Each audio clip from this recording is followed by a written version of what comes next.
going to tell you about one of the most crazy business negotiations I was ever involved in. This is before 2019, so it's before I have created KeySim. I'm in another business. I'm a finance director, okay? And the business that I work for provides alarm monitoring services.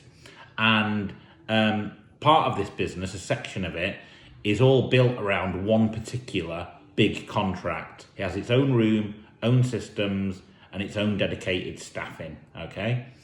And the firm that we were doing that work for got acquired by another company, built their own monitoring station, and wished to move the contract away from us, okay? Which is natural, that's fine, okay?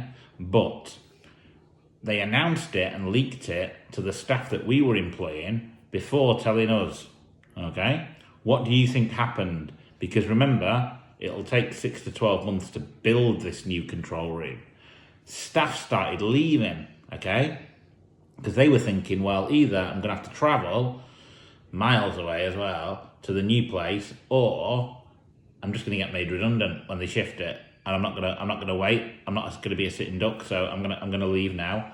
So we had this terrible situation where staff were leaving. We were trying to recruit, but it can take a long time to train them and get them up to speed to the point where they can actually be allowed to handle this traffic, okay? Vetting and all sorts. So we were stuck. So to actually keep this contract going, we had management working all hours. We took staff from the other side of the business, trained them up on that job, moved them across. It was terrible. It really disrupted us, and we really worked hard just to keep it going, really, while we waited for them to build the new place, okay? So a few months in, and they employ some new exec, and he comes in, and he says, I want to meet him with the ops guy and the finance guy, I'm the finance guy. So there's me, the operations guy, this chap walks in. I'm expecting him to be, pretty grateful, really, for what we've done. We have completely been ripped to pieces trying to keep this thing going. And remember, the contract's going anyway, we're going to lose it. So he comes in and he's like, yeah, we're just looking at the service levels. What's he talking about, service levels? They can go out of the window, mate, after what you did. And our ops guy counter-argued it, and then he got proper aggressive, and he actually banged his hand on the table, and he said, service levels, you're not hitting service levels.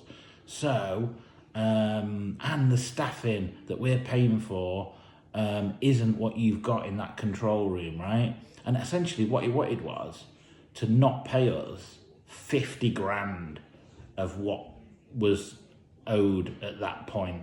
And I think he wanted a discount. I think he was trying to get 100 grand out of us, right? You could imagine he's swanned into his new role and thought, I know what I'll do. I'll go in and bully these guys and go back to the office and go, hey, I've made 100K. So I'm sat there and I'm thinking, are you for real, mate? I just didn't say anything at all, but inside, and it takes a lot for me to do this, my anger, my heart's pounding, make this dum, dum, dum. I'm thinking, I would love to just rip you to pieces now. So I sat there, let him carry on talking. These two are talking, but in my head, I'm thinking, what do I do with him? So I thought to myself, hang on a minute. They haven't got no second control room at the minute. They need us more than we need them, okay? So I went back into the main office, found the big boss. He's busy with other stuff, so I'm like, this guy, he's done this, he's done that. And I said, we've got nothing to lose. I said, do you mind if I just serve notice on him now, proper rock him? And he was like, just do whatever you want, I'm not bothered. They're going anyway now, I've got bigger fish to fry. He was working on other stuff, nice guy he is.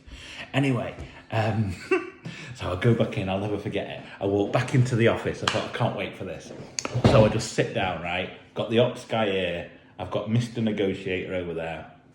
And I sat down and I said to the ops guy, I said, do you know what? I said, he's come in here, banging his hands on the table, trying to reduce bills, getting aggressive with us. And actually, what we should have done, in hindsight now, is terminated his contract the the minute they leaked it, shouldn't we? And kicked them out. This guy's face, you can see the colour draining out of him. I said, that's what we should have done.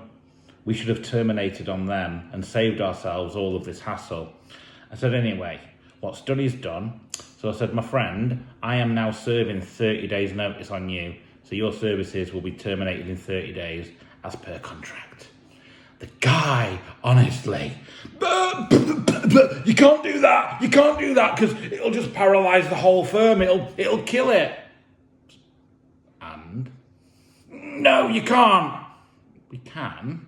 And anyway, then he's like, right, everything I said, forget it. The 50 grand, yeah, I'll get approval from the office. I'll get approval from the office. And just sit there, just looking at him. And then he's like, I don't need to get approval from the office. That's signed, that's agreed. That other 10 grand we were talking about, that's agreed. Everything's agreed. So you're not gonna terminate, are you? I said, look, as long as you pay us, yeah, what we're owed, I'm not going to terminate anything. Am I done? And he's like, yeah, from a financial side, we're done. I said, right, you two talk about operational stuff. Nice to meet you, pal, see ya. And I tell you what, at that point, I'd never done anything like that before in my life, really. And it's something that I haven't done much since, maybe 1 or 2 times, but just know when you've got power and know when you haven't, really.